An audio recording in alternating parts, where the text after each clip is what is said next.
Hello and welcome to New Filmmakers Los Angeles in partnership with Movie Maker magazine. My name is Danny DeLillo and we're here at the Cambridge Los Angeles showroom in West Hollywood, and I'm here with Quinn Smith with his movie Camilla. Let's take a look at a clip.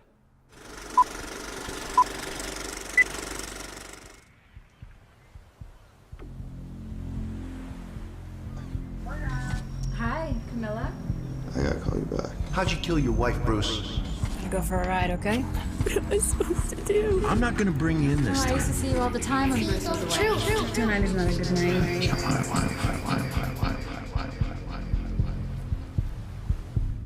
Quinn, congratulations on your movie. Thank you very much. Thanks for having me. Well, we appreciate you.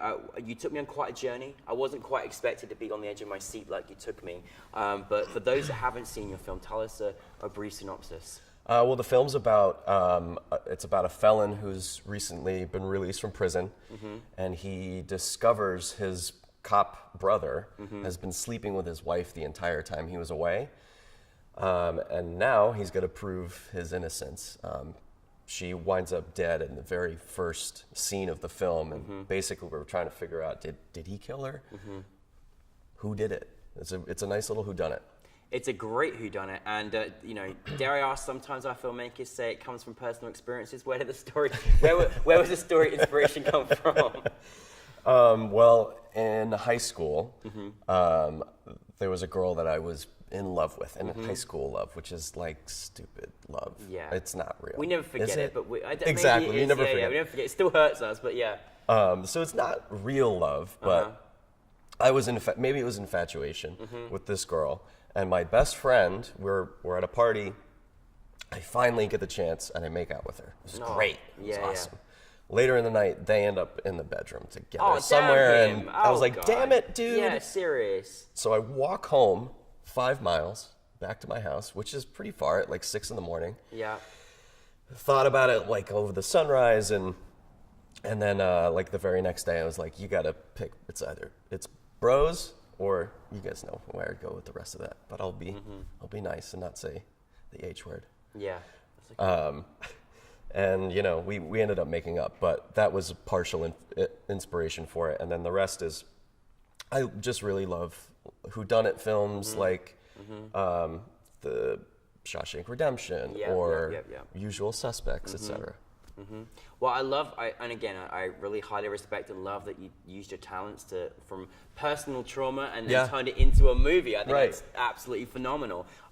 Again, because when you've got these sort of like, you know, it's very high, very high energy, and it's, you know, from beginning to end, we're in this process of trying to work out the story.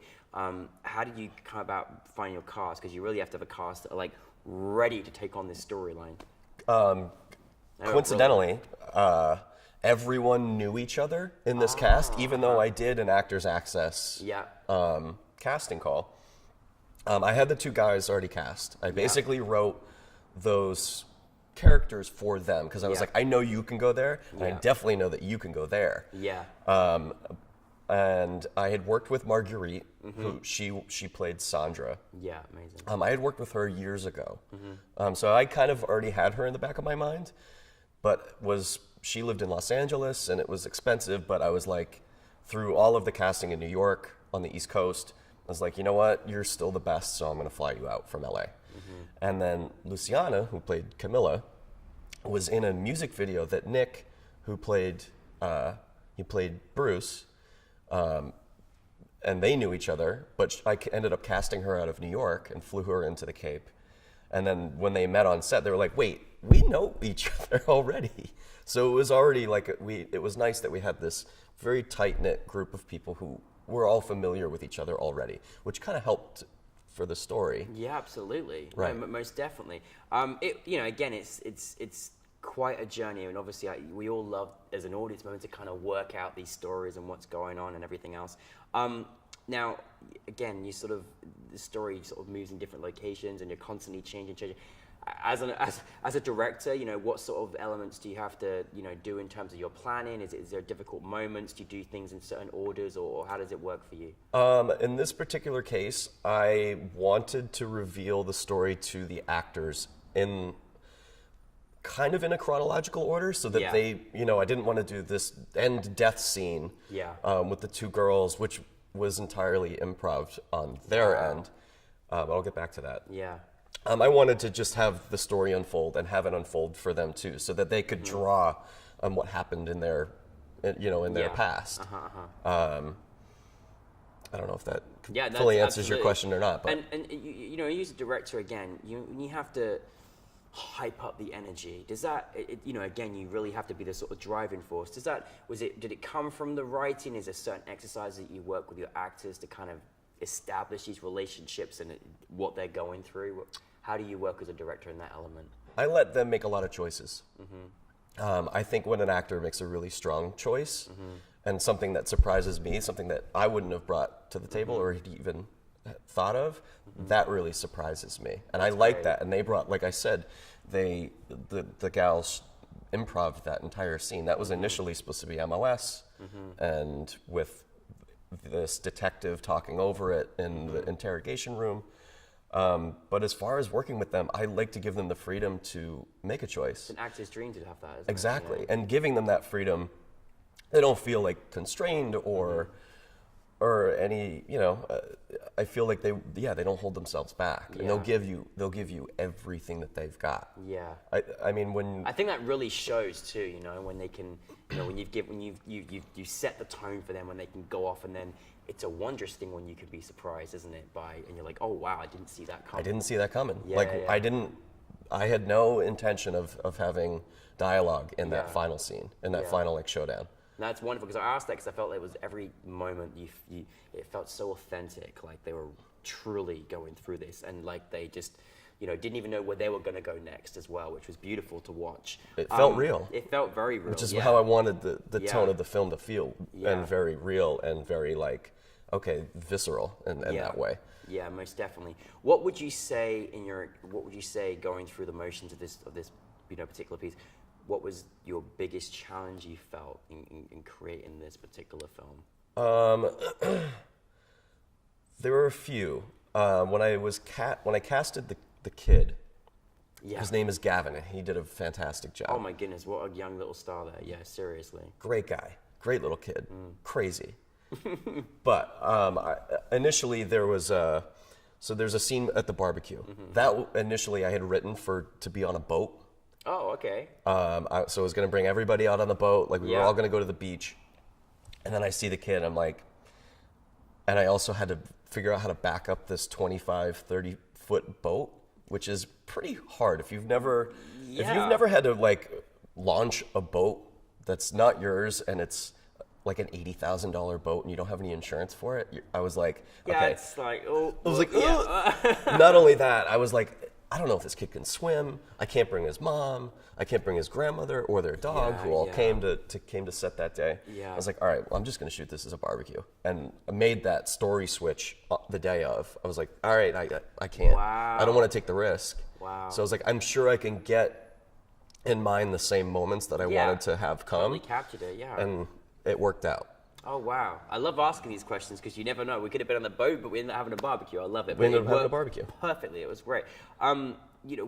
What's it like for you to, go from this experience as in high school to then take it to my film's been selected for NewFilmmakers LA, and now it's in front of an audience, and now everyone's getting to see it. What is that feeling like as a filmmaker?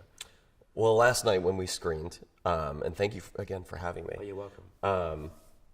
It was a pretty incredible experience. I sat in the back and I was watching people to see how they would react, like a psycho, I guess. Yeah. I'm just creepily looking at the audience. I think you're not alone, and directors love to sit at the back and just I've seen it a gazillion times, but I want to observe people. So I think you're absolutely correct with that. It basically is almost as a screen test, just to make sure that, as certain parts are hitting. And I was surprised by one. I didn't think there was any moment where you could find some levity and laugh in this film, but they laughed at the little kid when he goes, what does he say? This is the eagle of truth, the moment of truth, Mom. Yeah. And everybody laughed. I was like, oh, okay. So there is some levity in this. There could be some comedy. Yeah. But it felt great. It felt like I completed the film finally. After like a year and a half of working and editing it and sitting at a laptop and I edited the thing too, so it's like multi-talented. Doing all of those things and finally getting out of the cave and showing it to people, it felt liberating in a way. Yeah, it was well, great. It's what it's for, isn't it? To be there in front of an audience. So yeah.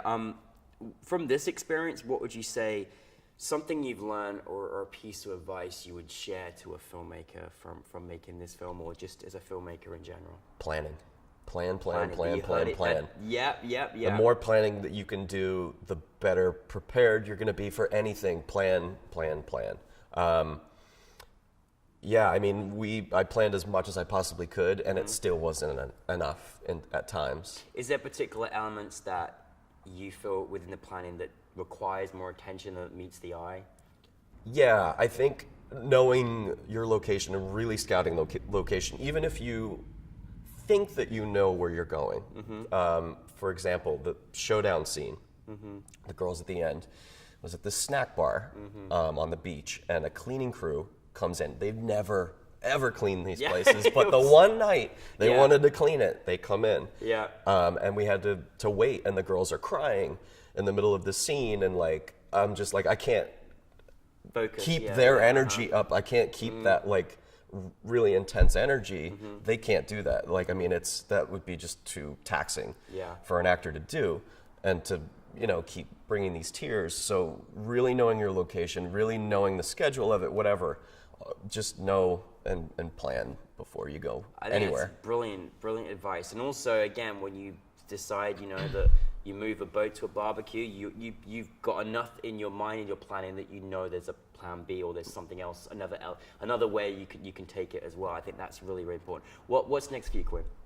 So currently, my team, one of the lead actor, Nick, who played Bruce, he wrote a sort of a broad comedy a couple of years ago, and we've turned it into a very heavy, well, not a heavy, but more of a dramedy, more in the vein of like an HBO drama comedy. Amazing. And we're about 40% in production on a feature film on that. It's going well Quinn, so far. Fantastic. Very, very good. Well, listen, thank you. Congratulations. Thank you very much for on having your me. film, and we look forward to seeing much more of your work. So thank you very much. Excellent. Thank you, guys. Quinn Smith, everybody.